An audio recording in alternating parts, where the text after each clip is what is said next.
back. Good morning, good afternoon, good evening. I am your host, Sutton Def, and you are listening to Sutton Reactions, episode number 8. So, welcome back if you are a returning listener. If this is your first time listening to the show, again, welcome. My name is Sutton Def, and here we react to pretty much any and everything that comes to the forefront of my attention. Obviously, you can see down below, you can actually send topics to me, and I'll react to them live on the show. And that's going to be at Sutton Def on my either Twitter or Instagram. Be sure to like this video and also subscribe to the channel as well, whether you're watching on the Purple Rain Podcast YouTube channel, which is kind of simulcasting right now on that YouTube channel, then also my regular standard Sudden Reactions YouTube channel. And if you're watching on PRP, maybe consider coming over to the Sudden Reactions channel and subscribing there too, because eventually this show will be exclusively on that channel only. Prod by Urban Closers in the live chat early here. What's going on, Prod? Appreciate you for pulling up. Top of the morning to you.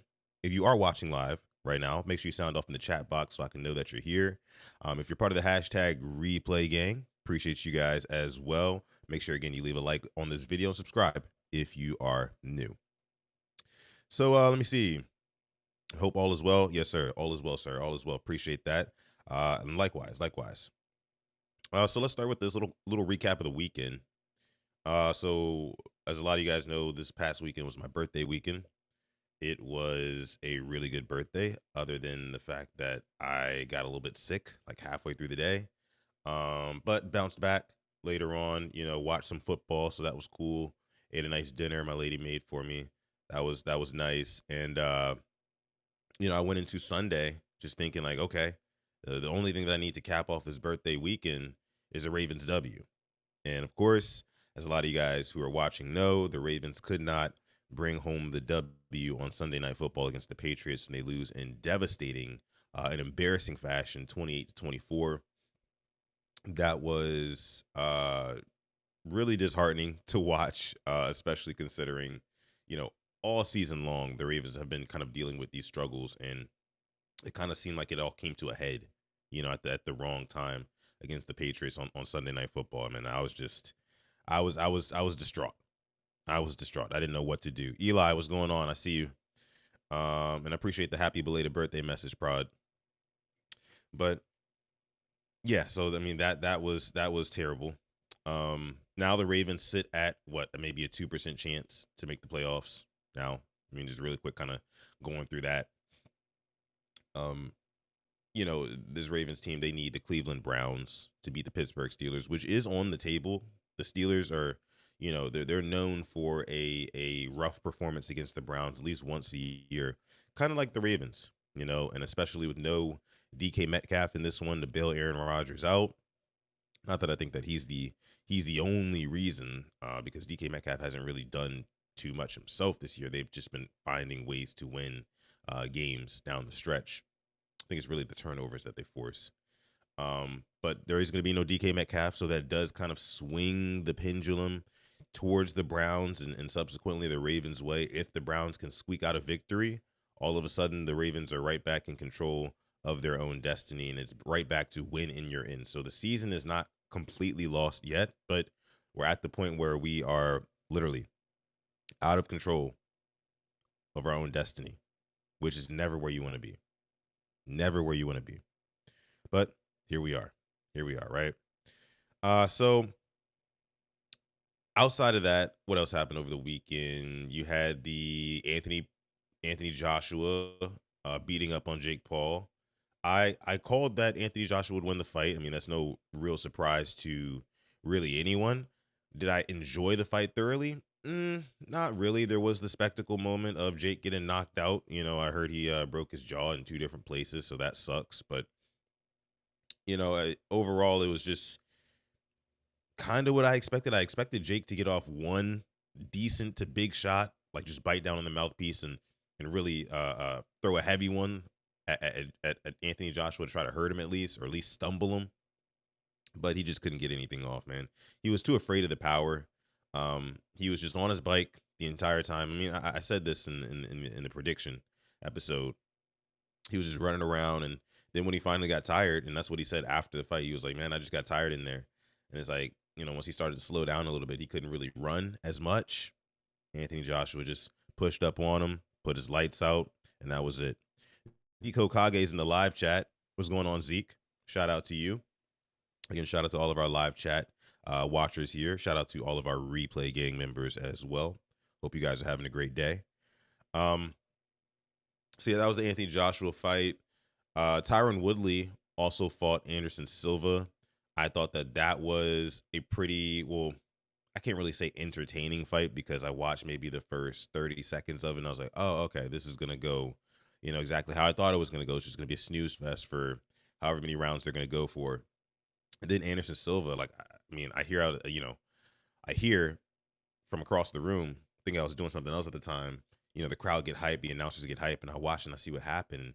And Anderson Silva just knocked him out, like hit him with a very clean step in uppercut that I'm sure Woodley did not see coming, but Silva's that was kind of like vintage Silva, like awkward movements, like entry in the ways that you don't expect it, striking wise, and he put Tyron Woodley out, man. And Tyron Woodley at this point, I'm sure he's made a good chunk of change off of boxing, off of his short boxing career after he was done in the UFC.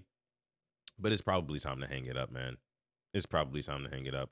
I don't know how much Dude Wipes is paying Tyron Woodley to wear his to wear their branding on his shorts, but I hope it's a pretty penny that he can kind of just go ahead and retire and ride off into the sunset because he's just looking bad, getting knocked out by any and everybody who steps up to the plate to fight him.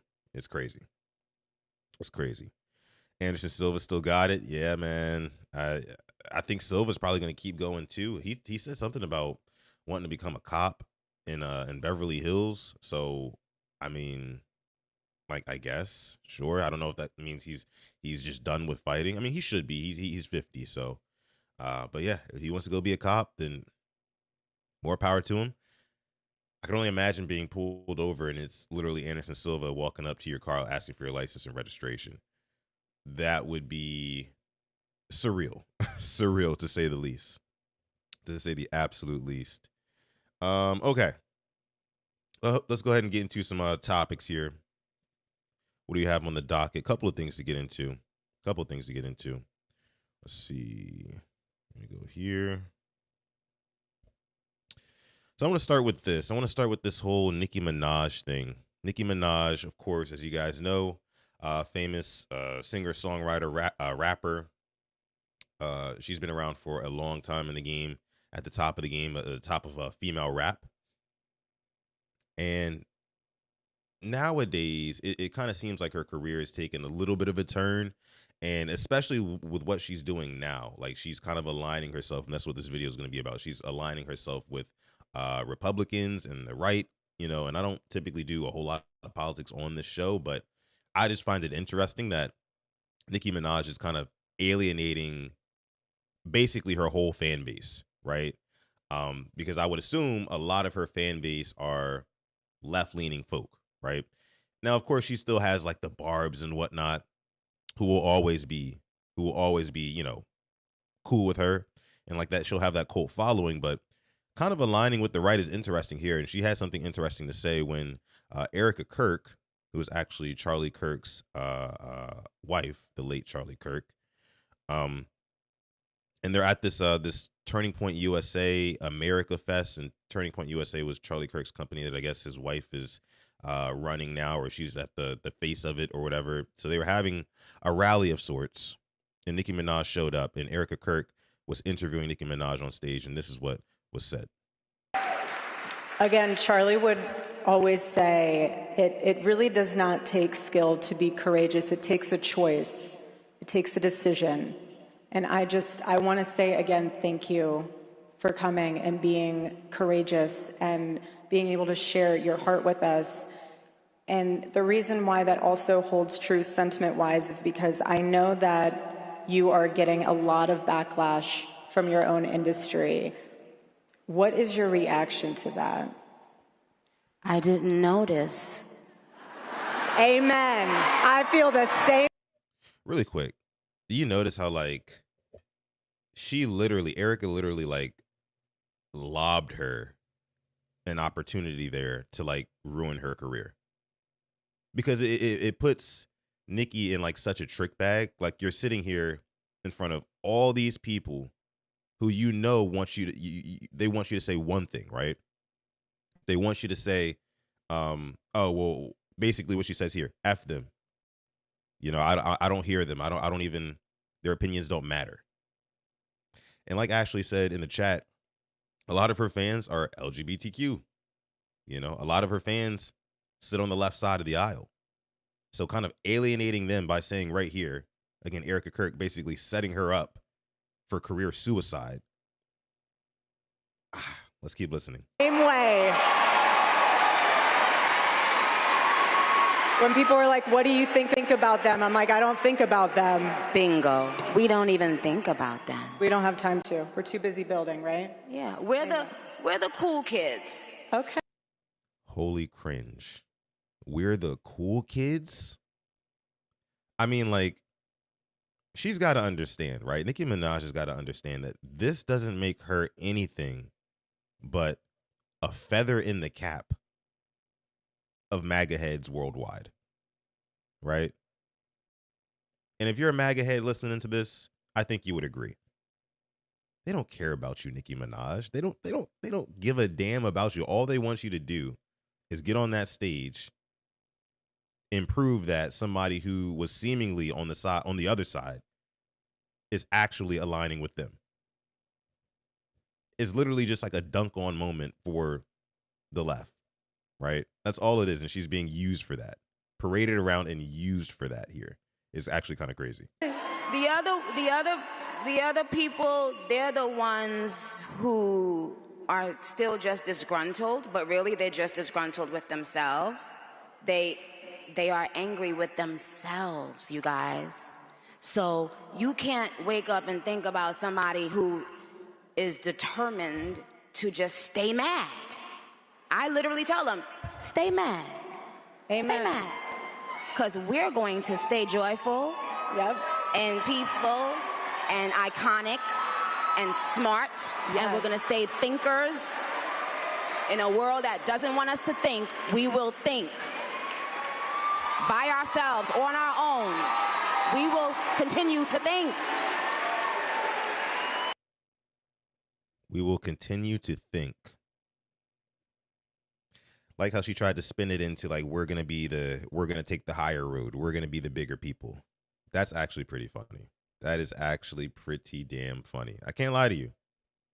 This is, you can't make this up. But I do think that this is the beginning of the end. I think the writing has already been on the wall a little bit for Nicki Minaj, because when you think about, female rap, she's really not at the forefront of it anymore. She's like of course, at this point, I guess you could say transitioning into being more of a legacy act, so maybe this is her trying to transition to a different phase of her career where she picks up an entire new fan base. I don't know. I have no clue. But I think that the writing is on the wall, and you could very well soon see, album sales. Whenever she drops her next album, you can see the album sales tanking.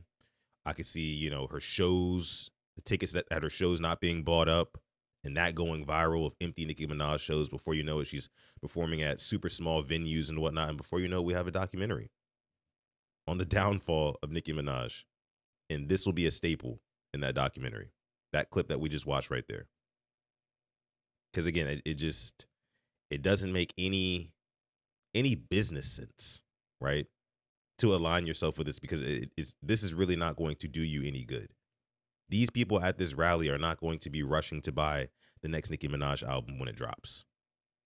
Okay? These people are looking out for the likes of Taylor Swift, Sabrina Carpenter, folks like that. That's who they're looking for. And I dare you to drop an album within a 3-month radius of any of those type of artists in that stratosphere. And then see if they align with you the way you're aligning with them here. Again, I don't bring up the politics too much on the show, and I'm not really getting into it too much here either, but it's just funny to me that Nicki Minaj decided to go that way. Very interesting she decided to go that way, man. Let me see. Don says Drake and Lil Wayne are MAGA too. I haven't heard about that. I will say that they kind of sometimes they align themselves. They hang out with folks like Drake hangs out with the Aiden Ross kid, who was clearly like MAGA down, especially during election time. I remember that. But yeah, just a little bit of a little warm up there, a little appetizer there. Nicki Minaj, you're being a clown. You're being a clown right now. And I used to like Nicki Minaj's music, back in like high school and stuff like that. When she was first coming out, she was dope. She was dope.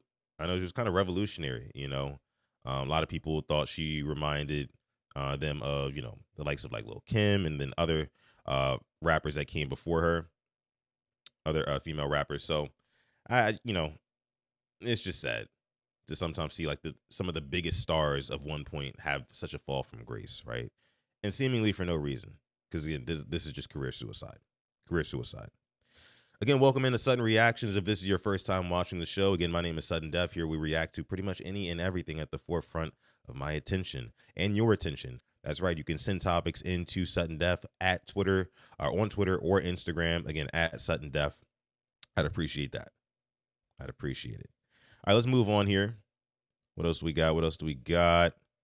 Let's get into some of these foul athletes. Let's get into some of these foul athletes, man. Specifically NBA players. What is up with NBA players? NBA players are some of the most vile, filthy, disgusting people on the planet.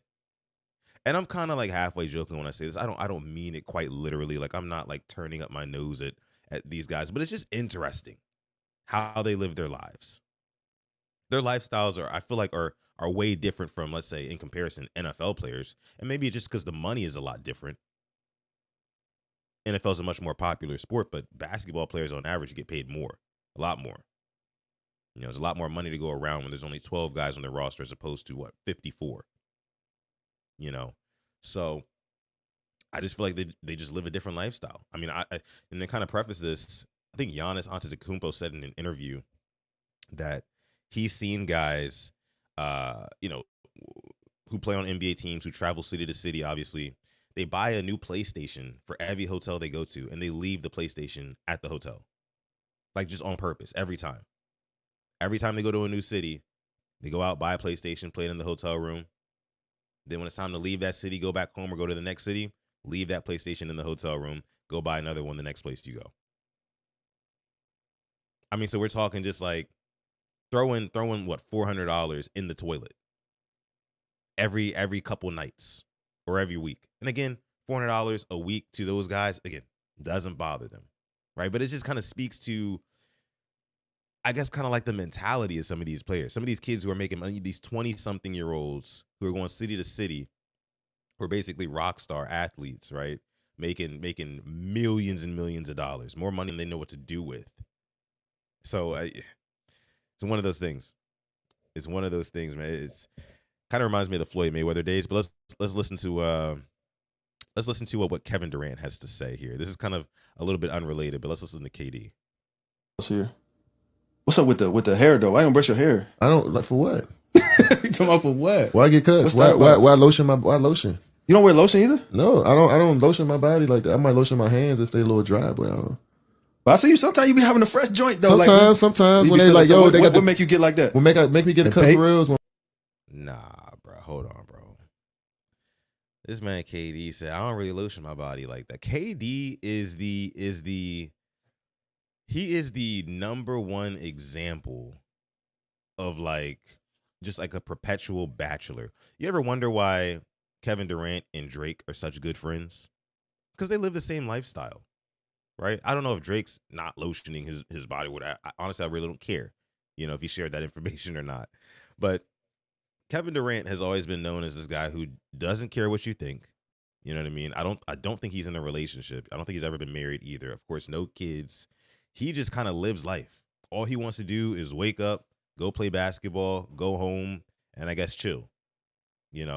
But him just all right.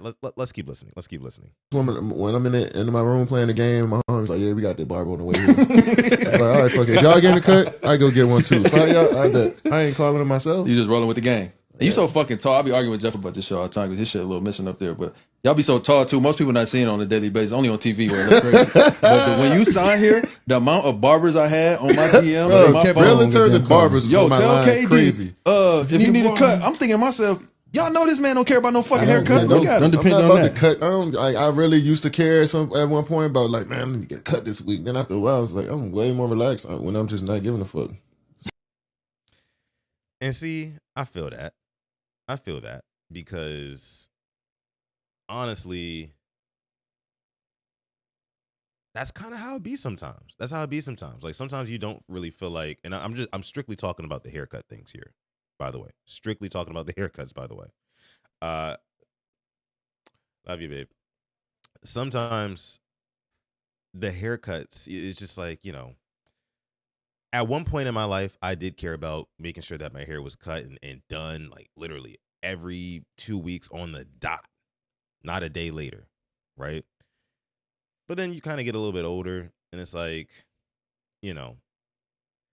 not even, and it's not even the fact that you're coming out of pocket. We talked about haircuts the other week and how they're going up in price and whatnot, and that one barber was charging $100. It's not even so much the fact that you're paying for it. It's just like, well, it is that, and then also at the same time, it's just, who are you trying to impress? You know what I mean? What do I really need this for? You really start to think about it and break things down.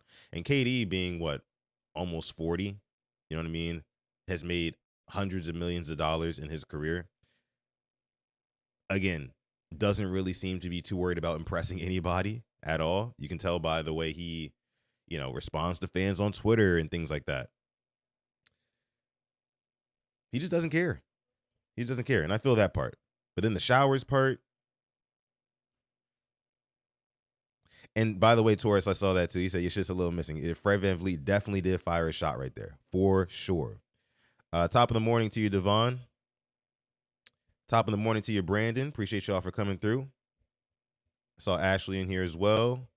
Make sure y'all like the video, guys. Like the video, subscribe. Again, if you're new, appreciate that. Let's continue listening to what KD has to say here. Let's see if I turn it down just a little bit too. Start getting cut, start lotioning. I take showers. You get too much money, man. You get too much money, man. That's what I would say. That I get. What you mean? You get too much money, man. You don't care about showering and haircuts. I shower. But I might go a day without 2 days. I might go 2 days sometimes without. You know what I mean? Hopping in that water. Wait till I get to the gym. No. Shower pill? Nah, Katie, no. I'm not saying after I work out. I'm not saying after I work out I take a shower. I'm just saying 2 days without. If I'm sitting in the house, like we got crack, lotion and haircut. I might just want to go musty for the. Wash your ass, man. Wash your ass, man. That's my. You can tell Kevin Durant is the type of guy who really is just a homebody, right? Just wants to sit at home, you know what I'm saying? Not be bothered with, you know what I mean? Like, I'm sure like his whole house is like a man cave. To be honest, like if you walked into Kevin Durant's house, like you just gonna tell like, yeah, a dude lives here. You feel me? Ain't gonna be no, you feel me, pictures on the wall. You know what I'm saying? Well, he might have had like a designer do some stuff like that, but it is definitely not gonna be no female touch anywhere. I don't think, at least, unless he had a female designer, told her to do that on purpose. But you guys get my point. Like, this guy lives in his own cave. I don't know exactly where, but like his whole house is probably a man cave. You know what I'm saying? He probably got a PlayStation in his damn kitchen. You know what I mean? Like, he's one of those guys. He's a homebody. He's a homebody. He's talking about not showering for 2 days at a time if he's not practicing or not playing. And it's like, all right. Shit, man. He got some money. All right, listen. I like going. No, man. I'm just saying, man. See, I just like to like- feel close to like that the trenches like that. Like I used to say, fuck it, I can't get back to the neighborhood. You still got a connection to that. Dirty, grimy. No, We're not there no more, man. No moisturizer. Like, I'm on that. Nah, Boy said he own that. I ain't on this Playboy shit. He the oldest YN ever. You not Uncle you're YN. not on that no more. All right, you an artist, right? So He's talking about some, I can't be in the trenches no more, so I might as well feel like I'm in the trenches by being dirty. Katie is such a troll, yo. So, sometimes I can't take anything that Katie says serious because it's just like, you're a troll. Like, again, just look at how he's responded. Look how he interacts with people on the internet. He loves the shit. He loves the shit, man. He does. Let me see what y'all are saying here in the chat.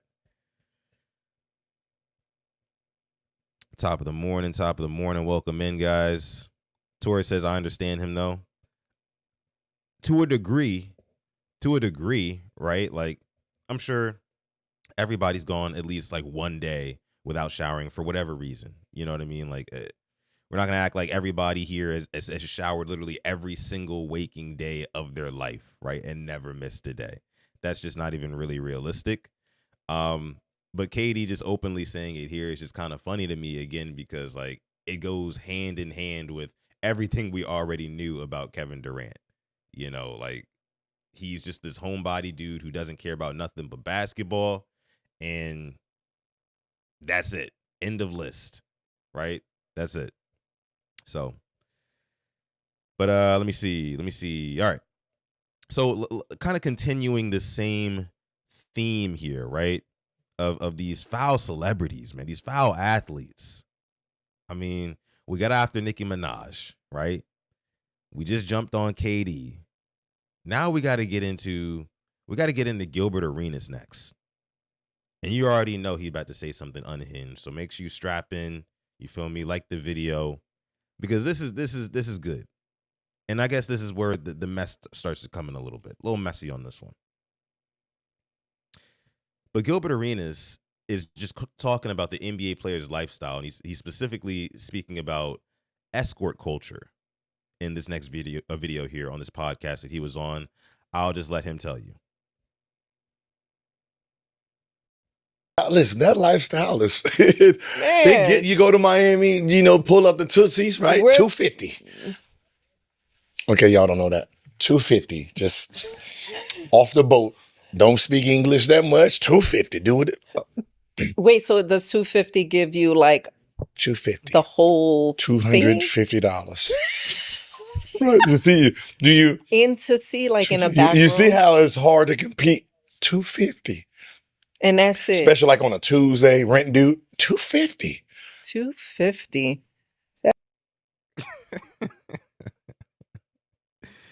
Hey, Gil was eating this shit up too. That is the funny / sad / gross part. When you really think about it, like Gil was all over it. And it's funny because he's gonna try to justify, not paying $250, right? Because that's too cheap. But it's like, bro, you've clearly done it before. You've clearly indulged in it before. So it's just like, I don't know. He's kind of contradicting himself there. But let's continue to listen to what Gil had to say here. Again, he's talking about $250 escorts for NBA players who go to certain cities. In Miami specifically, you can get $250 escorts. The lifestyle of these guys is absolutely sick and disgusting and gross. Let's keep listening. 50. That's a steal. That's where, like, if you NBA play, that's where you bring your ugly friend. They get all the little Brazilians, little Cubans coming off the boat. They don't speak English, looking bad. $250. Like, does that feel good after like years of like $250? He's like, yeah. No, you know what's so funny? I mean, like, as a human being, like we, obviously we have sex and we have lust and we have intimacy and we have all these beautiful things. But like, as a human being, after a while, does that feel good? It don't feel bad. It don't.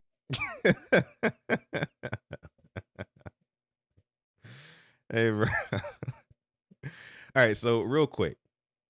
Gilbert Arenas, the reason why this is not super shocking to me is because I've heard Gilbert Arenas say things like this before. Maybe not exactly this, but he has said things that, would suggest that, this is the type of lifestyle that he prefers. A big strip club guy, you know what I'm saying? Going city to city. I'm trying to get all the girls, all that. Gilbert Arenas, I also believe, grew up pretty well off in a good neighborhood and stuff like that. And I'm sure once he really got his own money, that NBA money, was traveling city to city and felt like a rock star and really, I guess, felt like he didn't have no worries in life, until he decided to bring a gun to the locker room, the Wizards locker room. This is what he was on. And the girl here, Tori says she's reading, thinking too much into it. But like, you gotta understand, like for her, she's thinking like, okay, do you think that this is humane? Because the way that you're talking about it, you're just talking about like $250, like it's a sale at the corner store. You know what I mean? Which basically it is. Basically it is. I don't know if these girls get picked up on the corner, whatever, if that's what they were doing, I don't know. If they came straight to the hotel room, I don't know. But like, she's saying like, okay, as a human, does that make you feel good that like you're literally like treating these women like almost like cattle, or again, snacks at the gas station that you can just pick up city to city, and it just happens to be $2.50. You know, I guess like that's where it seems like demeaning, dehumanizing, right? Where you're reducing literally this woman's body to $250, and that's all she's worth. It's a pump and dump. It's nasty. It is. Don't get me wrong. It's nasty.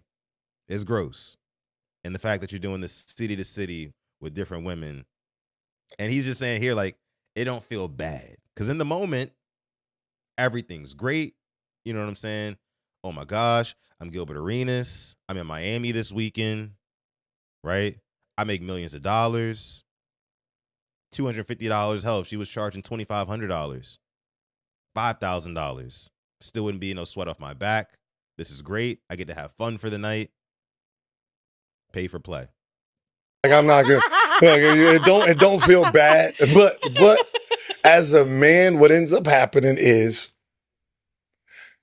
$250. You're excited about $250 because it only costs $250, and then you start realizing how many people can afford $250.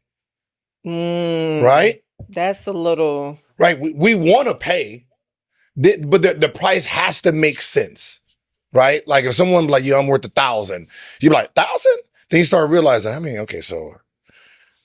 I mean, a lot of people can average 1,000. You know, you might need to bump it up to like 5,000. Then we good, right? There has to be a price range where I know you're at, where I know at least most of the population is out of it, right? So I know you're only fucking with a certain type of group of people. I'm cool with that. Money stay money. You charging $250, looking the way you look, you be like, oh my God, this drug dealers, regular business, man, anybody got it. I'm good. Anybody got this. The price is cheap. You got $250, you know what I mean? $250, shit. You and your boys. Let's go ahead and run through this real quick. $250. Oh God, $250 is hella cheap. Put that, I got to see the Instagram about 5,000. Yeah, that's the one I want right now. What's happening, boo? What you doing? That is bump it up the price a little bit. So yeah, he's saying that like I said before, if it's 5,000, that makes more sense because at least I know then not everybody can afford that 5,000. But it's like, Gil, do you think that they started their price at 5,000, or do you think that they gradually worked their way up to that? The jokes write themselves here. The jokes absolutely write themselves here. In the chat, let me see. Torres says, "Is their decision, Sutton? Although they choose that life, Gil is just a customer." That is true. That is true. But I also think it's wrong when, people go and buy from the local drug dealers, right? And are stimulating that economy, knowing that it really does no good for the community. It's the same thing to me. It's the same thing to me.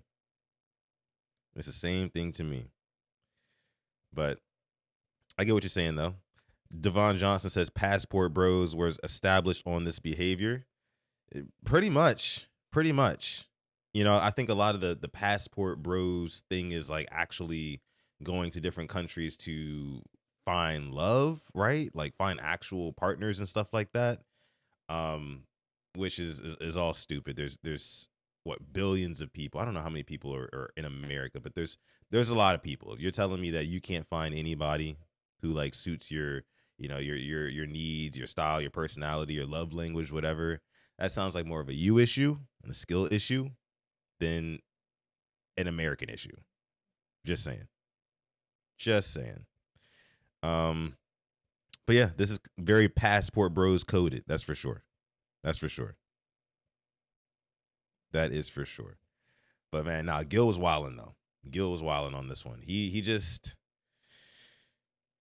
he's a wild boy, and he unapologetically, talks about living this life. And I think at the very end here, he talks about him being married, which is so funny. Cut out the field. So you've enjoyed your life. You've enjoyed your life at Tootsie's 250. You're married now. Married. We can just live off the, the memories. Only the memories. So troll. He's married and he's just living off the memories. You could tell he misses that life. He misses that life, bro. I'm telling you. I am telling you, he misses that. Okay. But that was Gil. That was these celebrities wilding, man. I mean, these athletes, these NBA, it's the NBA players. It's the basketball players specifically. Because they make so much money. They're wildly popular. They don't have to wear helmets during the game. So people see their faces. They have recognizable looks, right, in the streets. These guys just live totally different rock star lives, And I guess when you grow up, I guess you could say kind of spoon fed or just in a favorable environment like a Gilbert Arenas. Hey man, a lot of that like power and money that you feel, I probably go to your head. Probably go to your head. And Gilbert Arenas was flexing it in every city he was pulling up in. But now he's married and he can only live off the memories. Devon Johnson says the good and bad of podcasts, we know too much. That's a fact. That's a fact. Some of these athletes be getting on here just oversharing. And the fact that they're just so, laissez-faire about it, they just don't even care. Like, it's like, yeah, I live like this. Katie's like, yeah, I mean, I don't take showers every day. Sometimes I want to remind myself that I was from the trenches and I don't take showers for days at a time, or, I don't use lotion. My hands are a little dry, then maybe, right? Gilbert Arenas like, yeah, Miami, escorts 250. Those were the days. Again, it's the NBA players. It's not the NFL players like that. It's the NBA guys. I'm watching y'all. Zion Williamson, you're not off the hook either. Because you nasty too. And you know why. But we're not here to talk about Zion today. Let me see. Torres says, what's Torres saying here? Sudden, it was a clip on Instagram of Eric Ebron getting asked if NFL players gamble, and he was like, it do be situations he questions, and Puka said refs be gambling on Aiden Ross' stream. Refs gamble on Aiden Ross's stream? That's kind of crazy. I didn't know nothing about that. I did see that Eric Ebron video. As a matter of fact, I should have queued that up for this episode. But I guess I can speak on that really quick. Let me see. Let me actually get this off the screen just real quick before we get into our next topic. I'll switch back over here to touch on this. When it comes to the whole NFL players gambling and stuff like that, I don't like to be the one to say, oh yeah, they're definitely gambling. Like the players are definitely involved with it, because if I truly did believe that in my heart of hearts, I wouldn't bet myself, and I do, on player props. Me and Alex, every week we do our Purple Rain Parlay segment, which, I'm thinking, I think we might have hit that. I think we might have hit last week. I think we bet on Derrick Henry's over, Zay Flowers over, and one of the over on the points. Yeah, I think we hit. I'll have to go back and check, and on Friday's episode of the Purple Rain podcast, because we won't be live on Thursday. Thursday is Christmas. Hope you guys enjoy Christmas. Tomorrow's Christmas Eve, guys. Get in the Christmas spirit, please. For me, get in the Christmas spirit. I love to see that. But yeah, on Friday we'll review whether or not we hit our Purple Rain parlay last week. Puka said that on Aiden Ross' stream that refs be gambling. Oh, okay. Yeah. I did see that. I mean, I wouldn't doubt it. You know what I'm saying? Like, I don't know how much NFL referees make. I don't think it's life-changing money. I'm sure they get paid very well, very handsomely, right? But they're part-time employees of the NFL. They're classified as part-time employees. So they could have some incentive if they were approached by somebody to take a deal to, call a game a certain way. And the NFL would really never know, especially with the subjectivity of a lot of the calls. And now we know that, you know, there's the dark shadowy figures in New York who make the final decisions, and we don't even see their faces, right? We don't see those guys. We don't know what's going on in those rooms. At least with the referees, we can see them on the field. We can look at their faces. We look at them, you know, looking at the little Microsoft tablet computer on the sideline, and they're deliberating in real time. Those guys in New York, we don't see them. So we don't know what kind of influence is happening in real time over them. We just don't know. So it's tough. It's tough with trying to deliberate whether or not they are or are not gambling. I would really hope not. You know, signs point towards they probably are. I mean, you already see in the NBA again. These NBA guys, they're wilding. Terry Rozier, wilding. Chauncey Billups, retired NBA guy, wilding. It's the NBA guys. I'm telling y'all. I'm telling y'all right now, man. I'm telling y'all. It's always an NBA guy. Zion Williamson. Tori says, I would have hit my parlay for the first time, but they ruled Henderson out and Lamar out, and I hit everything else, and they sent my money back. Oh, yeah. So they voided it for you. That's good. That's good. Because I think Henderson went out later in the game, and normally they wouldn't void if he went out later in the game. Normally they only do it if it happened like maybe first quarter or something like that, because they want to look out for the people who took the under and all that. But yeah, we didn't bet on Lamar either, I don't think, in this one.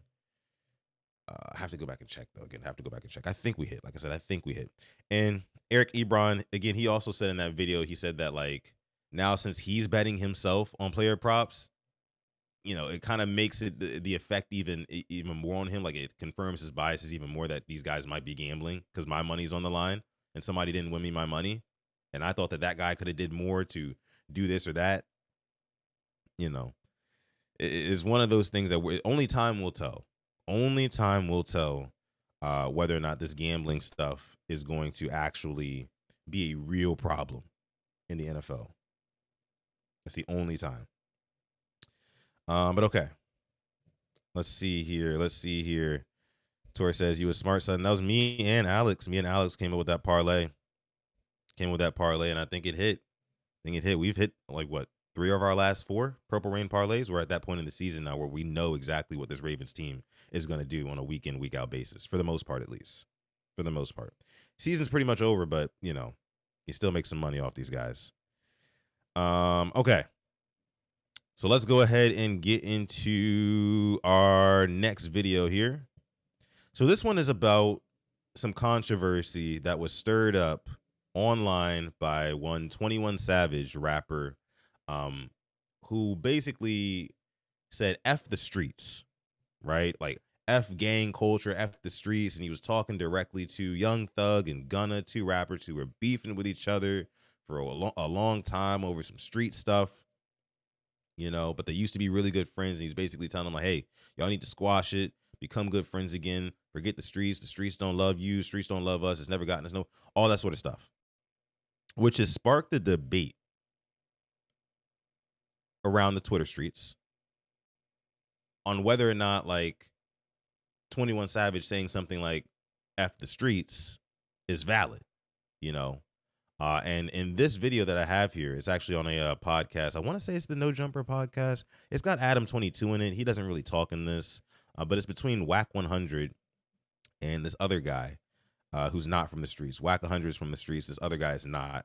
But listen to what they have to say here. They're having a very spirited debate, because one guy is saying, like, yeah, we need to get rid of the streets. The other guy is saying, like, hey, you can't say F the streets. So let's take a listen.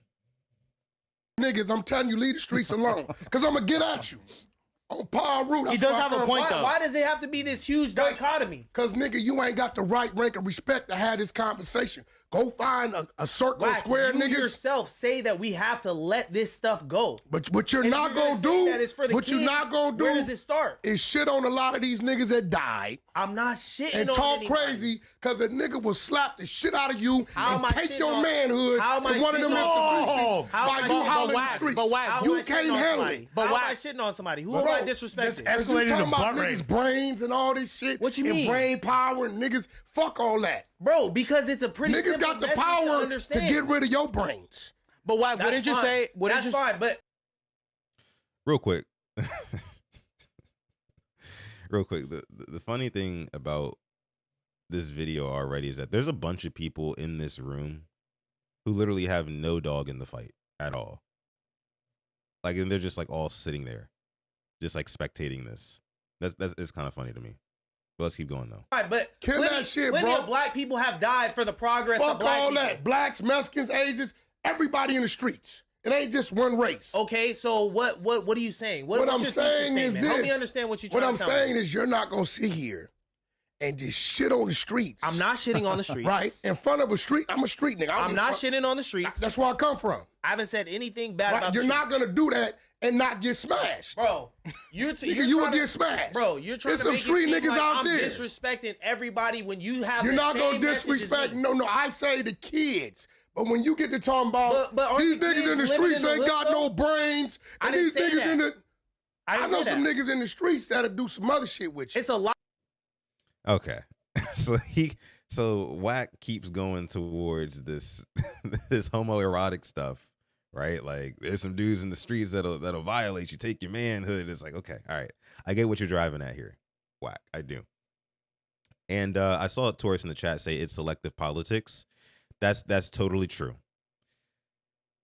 The one guy, the dark-skinned guy on the right hand side of the screen, he is basically making the argument that, you know, all that street shit is dumb. Like, F that shit. Like, leave that shit in the past. Like, let's move on from that and let's totally like just get rid of that. You know what I'm saying? Just denouncing it pretty much. And this guy Whack 100, who I assume grew up in the streets in and around that environment, is basically telling him like, hey, no, you can't talk about basically like my childhood like that. You can't talk about the way that I came up like that. Like it's nothing. Like it's just all just toxic. And we can't even help ourselves. Like you can't. It would be like this. Let me put it like this. Like a lot of us watching here are Baltimore Ravens fans. It would be like if somebody, an outsider, a non-Ravens fan, wanted to talk shit about how bad the Ravens are this season. You would still use everything in your body, right? Everything in your mind that you know context-wise about the team to kind of rebuttal against their argument. Even though you know the Ravens suck. Whack 100, he knows the hood sucks. But it's like you're not about to talk about something that you don't understand the full context of because you're an outsider. And that's why Whack 100 is getting so kind of riled up right here. That's basically what it's like here. And that's where I agree with Whack 100, but not only because of that reason. Let's keep listening because I agree with Whack 100 and not only for that reason. Let's keep listening. People that are smart in the streets and understand this message and understand that we got to move past this. We know that. How much But are we going to start? What you're gonna how long do? are we gonna keep What you're gonna do is self-inflicting- refrain from the fuck the streets. Do we need to improve? Yeah. Fuck the streets. To be fair, Ricky didn't start If the you fuck the say, streets if you movement. say, do you We're say the not- streets are dead? Do you say the streets are dead? From where I come from and what they are today, absolutely. So if you're saying, But you don't know what I is mean, the though. difference? No. But no. what do I mean Okay, by then, that? Then explain it to me. Explain it. You to don't me know in what your I words. mean by No, that. Explain it to me in your words. Because you so I can wasn't understand around the to dialogue. know once upon a time a nigga could walk in the projects and in 3 hours move 5,000-10,000 dub for dub. You can go over here, do this. Everything was going on. It was real money flowing through there. You couldn't drive down a lot of these streets, these known streets, Rosecrans, Slauson, Crenshaw, these known streets, you couldn't drive down them if you wasn't from over there. You get your ass blocked in, snatched out, and won't make it out of there. Can I ask you so something when though, you right? can drive everywhere, stop light for light, ain't no money flowing through what it is. You got a lot of niggas that's dope fiends, a lot of niggas moving out.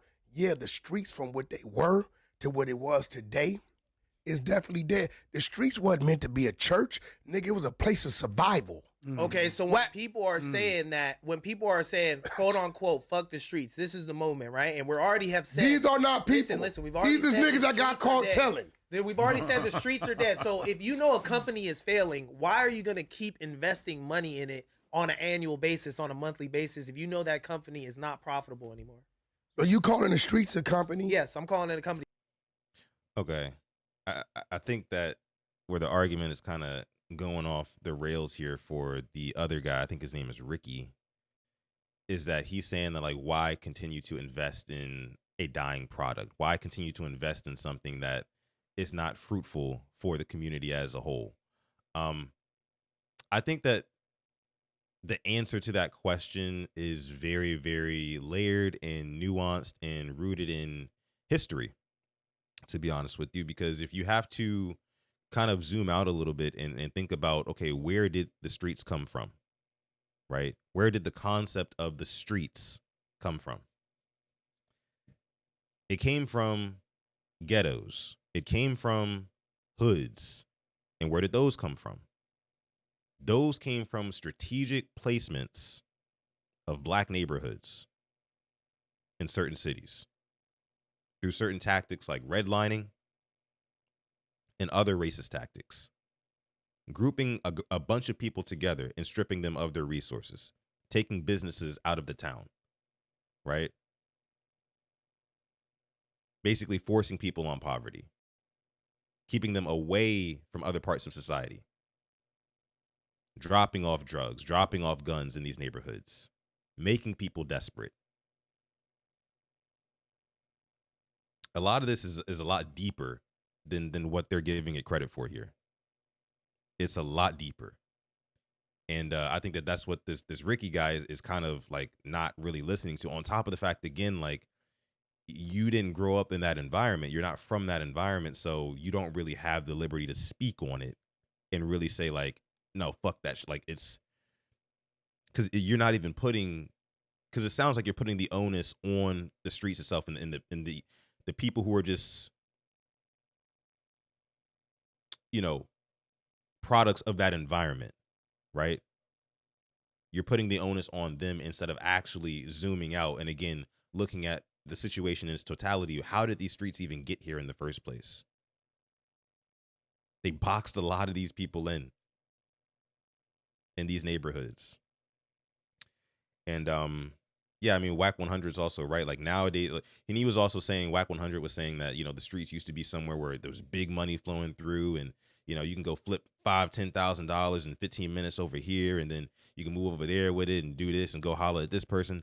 Now, do I think that, you know, that stuff is good for the community? No, but like he said, it was a survival ground. It's a survival ground. They don't have the same opportunities that somebody else who lives somewhere else in maybe a suburb or a different town somewhere else where there's actually industry booming. They don't have that. A lot of these places were food deserts. So a lot of these people were malnourished. Like, it's a lot deeper. It is a lot deeper than what we're giving it credit for. Miss Fancy Pants, good morning, says, what's going on in here at the crack of dawn? This is Sudden Reactions. I don't know if you've come through to this episode of the to this show on the YouTube channel. Again, this is my show where I react to pretty much any and everything at the forefront of my attention, and also what you guys send to me topics wise. You see Nicki MAGA Minaj as a topic. Yeah, we covered that. We covered that in the beginning of the show. But yeah, I think you guys understand what I'm saying. Am I wrong in saying that though? Am I wrong when I say Devon Johnson says these topics frustrate me constantly because we tear down our own communities, and that's the issue here. Is like, you're tearing it down. Like, you can say, like, and Whack 100, he even admitted, like, yeah, the streets, they need help, but you're not just about to go and shit on the streets. Like, everything that's going on is because of us. Now, do the people who are products of that environment, do they tend to perpetuate, you know, those same sort of like behaviors and pass them down, things like that? Yes, they do. But again, you have to go back to the root to get your answer on why things are the way that they are. But let's continue listening to what they got to say here, because it's still a very spirited debate here. Because you were talking about money. You can move 20, 50,000 through the projects and everything was cool. So let's talk about the money sense. So here goes the thing. So the streets, people aren't First getting of out all, the streets the way none they of these used to, right? niggas, all these niggas is just rappers. Let me get a poll in the chat. Ricky or Whack in this conversation. All these niggas is just rappers, for one. But And these are rappers that prostituted the streets to become who they are today with their fan base. So now you violated and got caught, and people holding it against you, and now it's fuck the streets. When Thug got out, he was pushing the streets until that recording came out, and it fucked him up. Now it's fuck the streets. Well, that was the biggest issue with Thug, though. It's the fact more because he caught a Rico, right? Can we stay with the example that I gave, though? Why? When he caught the Rico, he wasn't saying fuck the streets. again, like I said before, these other three guys in the room. So Adam 22 is on the left with the Caitlin Clark jersey on, and then those two guys who are in the middle of the shot here. They literally have nothing to add to this conversation. Nothing to add to the conversation. And then Adam 22 just chimes in like just casually, oh, he got a RICO charge, right? Like he's just like, like even just having these types of conversations in the presence of guys like that is just kind of whack to me. Just not even gonna lie. But all right, let's keep going. Why should people still be putting stock in the streets, glorifying the streets, and not disparaging the streets if it's not something that is returning what it once used to? Let me tell you why we should glorify the streets. Suffering for our people. Let me tell you why we should glorify the streets. Why we should glorify yeah, nigga. Yeah. Okay, I'm little curious. Broke nigga. I'm curious. Square broke ass nigga. I'm okay with that. Nigga, glorified nigga that come from the street, right? Who's doing what I'm doing. So Whack, you come from the streets, and what are you doing? This dude come from the streets, he got a whole merch company. This dude got a streaming company. Everything coming out the streets You're talking ain't about bad. Evolution. You're talking about evolution. Well, motherfucker, are you just, do you want me to erase it and act like I didn't come from that and say, just see me from this point on? Let me get back to my no, original nigga. point. I was saying this. Everybody struggles with this. You even see it with athletes the most. When you have to transition out of being what you've been for years. I've been an athlete since I was 12 years old. I went to the league. I won a Super Bowl, and now I can't do it anymore. I've aged out. People go through depression. It fucks them up. They can't handle it. They got CTE. It's the same shit with people in the streets. It's like motherfuckers. Them know, niggas ain't in the streets. I'm proud that I took my life all the way to these heights. Them niggas ain't in the streets. I'm talking about people that are in the streets. Did you hear what 21 said? I think you should use him some more. Keep him with you and use him. Yeah, we knew he wasn't street when he told, and we swept it under the rug. If I land my point, it's gonna make too much. You don't have a point in the streets. I do have a point. In your world, you're Ricky. In the streets, you a fuck nigga. Bro, okay, that's like saying just because I'm a square, real. FBI agents who are major squares, they have a play in the streets. And in the streets, they the police. They're arresting people. So what respect they get in the streets? They're picking how many years they're gonna serve. Do you think they respect the FBI agent in the streets? No, but they're part of the streets. Okay, then no, they're not. Stupid. So is the grandma living in the hood right now? Is the grandma living in the hood right now? Who pays property taxes? Whose house is getting shot up? There's drive-bys happening in her neighborhood. Is she not a part of the streets? Is she not a part? She's a part of that community. Okay, bro, but that's the thing. Is the streets? You just said the FBI is part of the streets. Communities, bro. We live in communities. The streets is this facade that was built up so one guy could make all this money. You sure it's a facade? It's a concept. I can bring niggas. Now, that part I do kind of agree with.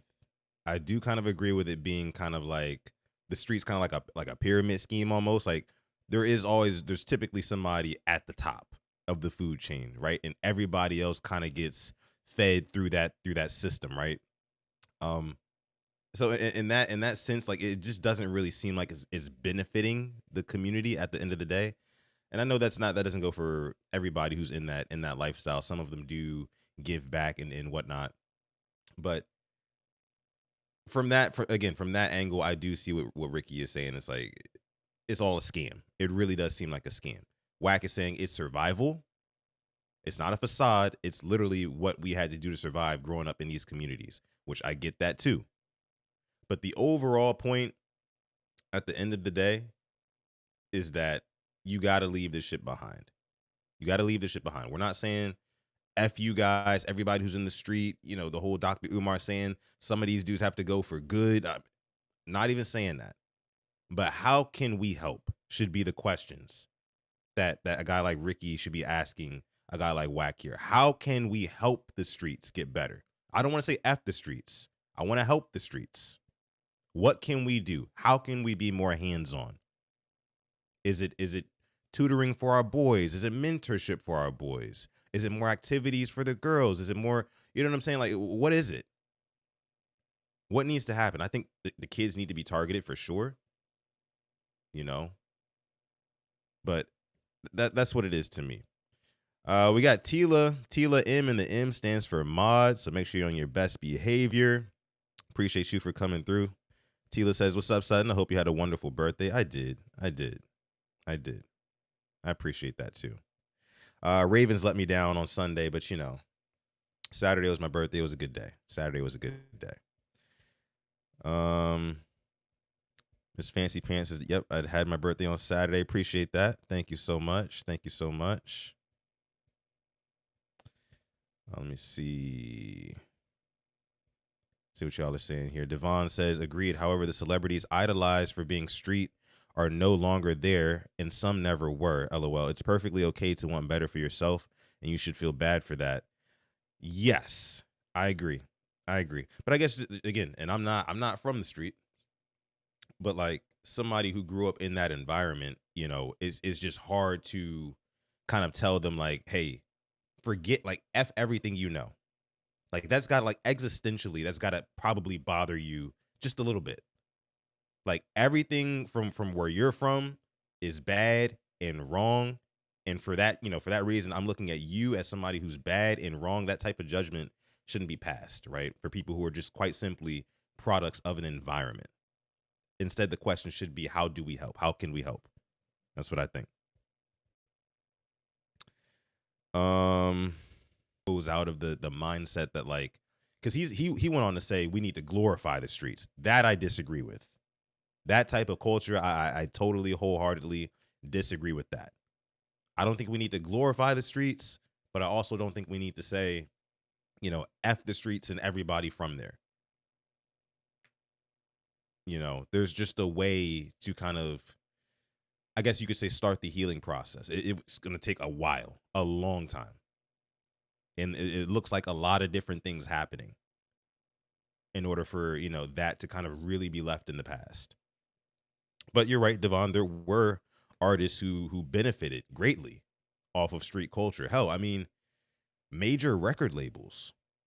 You know what I mean? Like, you think that these guys who run these major record labels who put these artists on, do you think that they really like a lot of like the drill and the murder music and the street music that's like coming up through their offices and hitting their desk? No, they don't. But they know it makes money, so they'll push it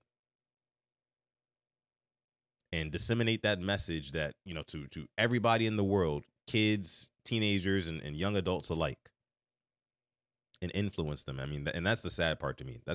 It's really a systemic thing, and it's so deep. It goes so deep, right?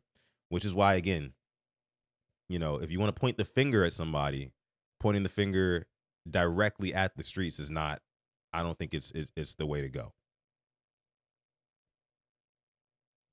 Got to point some love, compassion that way. Got to point some direction, right? Some aid. Torres says, I don't like the fake rappers giving that message like they're thorough. Yeah, I mean, again, because that's what was making money. That's what was making money. So had to go that route. A lot of them did. Yeah. Did we finish the video? I think we got through most of it. Yeah. And they've been shot 10, 12. There's no facade. Real quick, and that's another thing. One more thing. There's a lot of pain and suffering that people who, you know, come from these or grew up in these communities go through. Lots of pain. Lots of death, either to, you know, violence, either to drugs, either to just, I mean, even down to lack of nourishment. You know what I mean? There's a lot of pain and suffering that goes on in coming up in an environment like that. And you just have to be careful. You have to be careful with how you talk to people, because you can wake up certain triggers and traumas in people, and it can bring them right back to, you know, those moments, right? So you just got to be considerate. Just got to be considerate. And again, if you want to say something, ask the question, hey, like, how can we help? What do you think the best course of action would be to, you know, get the guys off the corner slinging dope? You know, to get the little boys back into schools and actually liking school, actually wanting to go out and pursue careers and not just want to grow up and be rappers and ball players like that's all they see on TV. It's a systemic thing, and it takes a lot of different answers. A lot of different answers. Avengers Doomsday first teaser is out. That's crazy. Hold on now. I don't think I can play it on here though, guys. I don't think I can play it on here. because it's gonna copyright us. It's gonna copyright us. Let me see if it's actually true though. My guy Adit Mahmood put it in the chat. I believe Adit. Adit be coming with the facts. Let me see, because I definitely wanted to see that. Avengers Doomsday. Is this real, chat? I guess while I'm looking for that, grew up in Eli says, I grew up in the hood. I have no desire to go back. People just don't want to change. Yeah. I mean, I think that when that's all you know, it's tough, man. It's tough.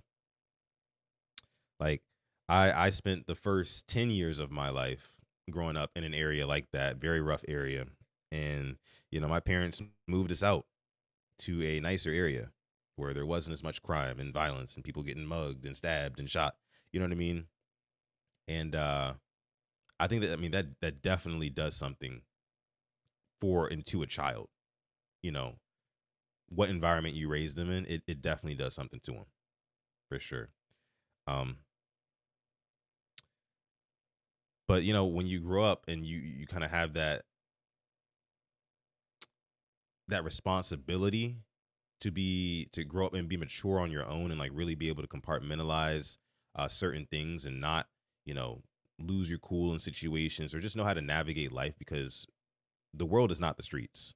And some people don't understand that, but when you have the mindset to be able to like recognize that and move away from it, that's, I mean, it's a beautiful thing. It's a beautiful thing. And then to be, I mean, because then you have the best of both worlds. You've experienced it growing up. You left it. You know, you left that kind of like that culture behind you, and you can still reach back and relate to people who are in that situation right now and help them. Like, that's what needs to be happening here. Oh, yep. They dropped it. They dropped it. It's a minute and a half long, guys. I want to play it so bad on stream. I think we should be okay. If I don't full screen it. If I don't full screen it, we should be okay. Let's try it. F it. F it. Tila says, well, first of all, they need to stop having King Von themed birthday parties. You see what I'm saying? And there was a major label ran by some guys who hate that type of music, who push that music all over the world. Just saying. Just saying. Barty and Stefan running around the city like they won the Super Bowl. I can't stand Stefan Diggs. He don't do nothing all season long, for real. And then he want to come to Baltimore and put up 139 yards or something. Fuck out of here. All right. Let's get a little screen share going. Avengers. There we go.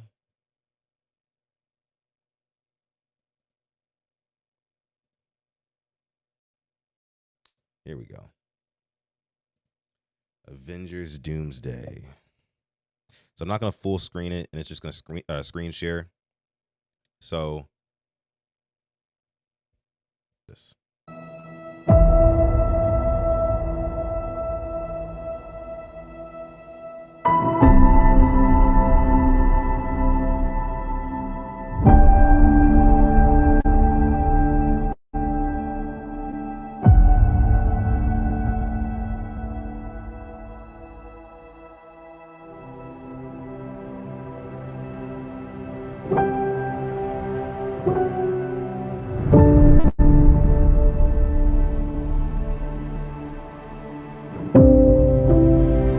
He does have a kid.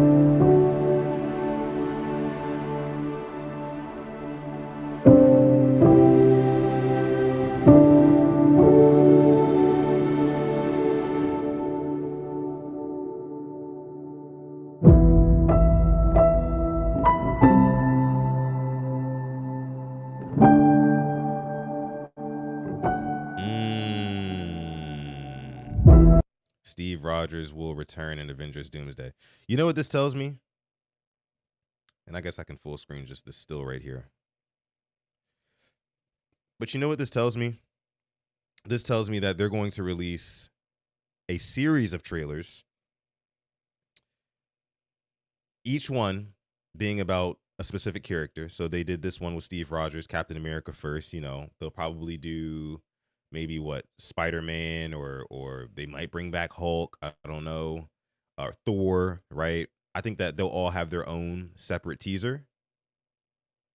And then at the very end, the last one will be the one with Robert Downey Jr. playing the villain role in this one as Doomsday. That's what they're going to do. Then they're going to probably release a full trailer. You know, these trailers, I assume, will probably be a little bit more intimate, a little bit more just like, you know, just kind of showing you that, hey, look, Steve Rogers is back. You know, we're not going to show him kicking butt or anything like that. We don't need to. All you need to know is Steve Rogers is back. Captain America is back. That's all you need to know. They'll do the same thing again with Thor. I don't know if Spider-Man, Hulk. They'll do the same thing with those guys, and then at the end they'll do it for Robert Downey Jr. for Doomsday or Doctor Doom. Yeah, that's going to be man, box office. Can you imagine? Can you imagine, man? Like the magic of the Avengers and the Marvel Cinematic Universe is going to be back in an instant when this movie drops. In an instant. And like, I'm a Marvel guy. I'm not like a Marvel like fanatic, like a, you know, a junkie. I'm not super. I don't watch every single movie. Hell, I still haven't even seen Fantastic Four from earlier this year. But I've been meaning to check that out though. Is it good? Somebody let me know in the chat if Fantastic Four was good, and should I watch that? But this is going to feel like, again, a very magical moment. Getting all of these characters back, you're going to have the nostalgia of the recent Avengers movies, like, you know, the Endgame, and just kind of getting that story back and introducing those characters back, because it didn't feel the same. They fell off. Let's be real. Marvel fell way off after Endgame. They just couldn't top that. They just couldn't top it, and that's why they had to bring back. They didn't want to bring back Robert Downey Jr. At least I don't think so. I don't think that was in the cards when they were making Endgame. I think that they were thinking like, okay, this is going to be the end of Robert Downey Jr. with this is going to be the end with Robert Downey Jr. as Iron Man. We're going to move on from that. We know he was the star of this series, but we got some other ideas. I remember they had a whole vision board of just movies on movies on movies that they were coming out, and it seemed like they were going in a totally different direction. You know, but a couple of flops here and there, a couple of scandals by some big name actors, and here we are. It's like, okay, we gotta run it back with the Avengers again. We got to run it right back with the Avengers again, because that is the only thing that worked. We got to go back to our fastball here. Robert Downey Jr., how much do you want? I'm sure they're paying him boatloads of money to come back and play Doctor Doom. Boatloads of money. Let me see. Devon says, I don't go to the theaters often, but for this, definitely will. Definitely will. Captain America, Thor, Doom, and Loki teasers. Could definitely see Loki as well, for sure. Miss Fancy Pants says they just be killing the folks and bringing them back, because didn't Steve grow old with his biddy and die? He did, didn't he?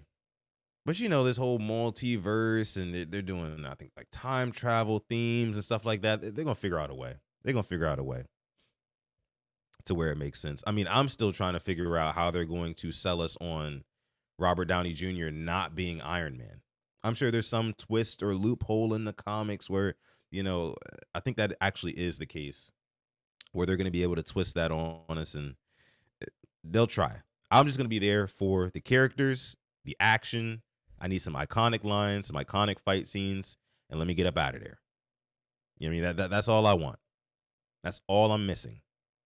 Which is why, I don't know if you guys have seen this movie, but the movie that came out earlier this year, the Incredible Hulk movie, or no, it was the Captain America Brave New World with the Red Hulk in it, played by Harrison Ford. That was a damn good movie. I don't care what anybody says. That was the best Marvel movie I've seen in a while. right? And the action in that movie was great. I felt like the storyline was great. So I feel like if they're going from something like that, again, I haven't seen Fantastic Four. I got to check it out. And then they're going to drop Avengers on us next year. They could be back. They could be back. Just saying. Just saying. Zeke says, nah, that shit was dirt. You ain't missing nothing. Okay. Tila says they did fall off in these little series, ain't it? Yeah, man. They just went full quantity over quality. Full quantity over quality. But yeah, can't wait to see that movie. Cannot wait to see that movie. Zeke says he heard the other one, the Captain America Brave New World was bad. No, man. No. The thing that was refreshing about that movie is that you got to see Hulk be Hulk, right? It's not like he was throughout the entire movie, but like when it happened, right? And for the last couple of years, Hulk's really been the most boring character in the MCU. Once he went all docile after he got beat up by Thanos and what was it? I think that might have been an Infinity War, I want to say. After he got beat up by Thanos, he was just never the same. So seeing him actually in his actual Hulk form, albeit he was red, not green, that was cool to see. And I thought Anthony Mackie played a good new Captain America in that one too. Let me see. What else do we have here? Didn't have any more videos to react to. We got through pretty much everything there, as we're about an hour 17 into the show. Thank y'all so much for rocking out on this episode of Sutton Reactions. Again, this is episode 8. Make sure y'all leave a like on this video. Please leave a like on the video. It helps us out a ton. And if you're new, be sure to subscribe, and also subscribe to the actual Sutton Reactions YouTube channel. If you do like these videos, if you like this show, it will exclusively be on the Sutton Reactions channel pretty soon. I'm thinking the top of 2026. So if you want to continue to watch these videos and you're watching on the Purple Rain podcast right now, make sure you type in Sutton Reactions on the YouTube search. Look me up there and go ahead and hit subscribe if you want to keep watching these. But okay. I saw somebody else in the chat put something. Let me see. Something about the Pro Bowl. Don puts in the chat here, says Zay Flowers and Roquan Smith made the Pro Bowl. That is interesting. Right? That's interesting. I mean, Roquan Smith, it's really just a name. The Pro Bowl, it means nothing nowadays, bro. It's just, honestly, I don't even remember the games being played. It really just feels like, oh, you got selected to the Pro Bowl? Great. We don't need to see you play in the game. As long as you got selected, cool. And it's just a name brand thing. Like, everybody knows Roquan Smith. Roquan Smith hasn't been the impactful linebacker that you would want him to be, especially for his contract size.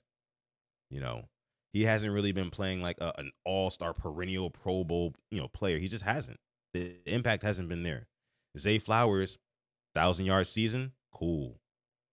Right? And I got Zay Flowers behind me right here, so I don't want to say anything too bad. You know what I mean? But like, the guy still has not proven to us or anybody really that he has that wide receiver one potential, or to be making a Pro Bowl at that. I don't really agree with it, but that's what the Pro Bowl is nowadays. Travis Kelce also got nominated for the Pro Bowl as well. He had a decent year in the middle of the season, but the end of it and the beginning of it were really bad for him. Just feels like there had to have been a better option. You know what I'm saying? It's a popularity contest, guys. It's a popularity contest. So it doesn't even surprise me at all. It doesn't surprise me at all that this is what we're getting here. Okay. Let me see. The Punk Bowl is more like it. Was waiting on this part. Yeah, man. It's, nah. I'm not. Again, I really don't want to keep shitting on Zay Flowers because, in recent weeks, he has showed all of us that, he's capable of making big plays. He's capable of scoring touchdowns, right? We just need to see it more, and we need the fumbling to stop. We need the fumbling to come to a screeching halt, right? That's where, again, he kind of stays neutral with me right now. He's just neutral with me. I don't think he's a 1 still. I don't think I'll ever come off of that point just because of the size of Zay Flowers. He doesn't really fit what a wide receiver 1 looks like to me. You know, so, but again, he's been playing a little bit better recently. Again, I think he had like 8 catches for 84 yards. I think Alex was telling me yesterday, 8 catches for 84 yards on Sunday against the Patriots. It was drives where seemingly they couldn't stop him. Christian Gonzalez, didn't matter who they put, couldn't stop him. Right? He gets open. He uncovers very well in the middle of the field. Catches the ball in the soft spots of that zone, and he can use that yak to get him an extra 5-6 yards on most plays, which is, cool. Still want to see him, take the top off of the defense more often, like we saw against Cincinnati in that deep ball. But of course, Tyler Huntley coming in the game, that kind of derailed things a little bit. You wanted Zay Flowers to stay in. It looked like we were headed towards a generational Lamar Jackson to Zay Flowers day. Because what Zay Flowers had, maybe 4 catches before Lamar went down, if I'm not mistaken. So he's trying, man. He's trying, man. He made the big mistake at the end where he fumbled. But again, Dominic, you got to take the good with the bad when it comes to Zay. You just have to take the good with the bad with him. That's what we got right there. That's our wide receiver 1. I don't foresee it getting any better. I don't. More on that later, though. More on that later. Chill on. Henry fumbled, likely fumbled, Lamar fumbled, we all fumbled. That's true. That's true. But the thing is, though, it's the way that Zay Flowers fumbles is what's so frustrating, and punches it out, or is like a team effort to get the ball out, and it just doesn't happen all that often. Henry hadn't fumbled before the other night. He hadn't fumbled since what, week 3, week 4, something like that. He cleaned up his fumbling issue. Isaiah Likely, the fumbling thing was kind of rare. He went on like a rare couple game stretch where it was just a thing. But with Zay Flowers, we've been seeing this since 2023, AFC Championship game. It's been a common theme for Zay. So, but that's our 1. That's our wide receiver 1. I do think that, he can still be productive in this offense if the quarterback is available, of course, even though I thought Tyler Huntley played pretty well. And if also the blocking is good enough too.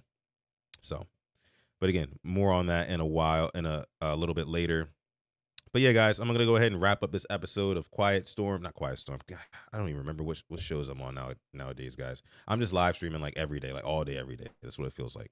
But Sutton Reactions, thank you guys for coming through to another episode of Sutton Reactions.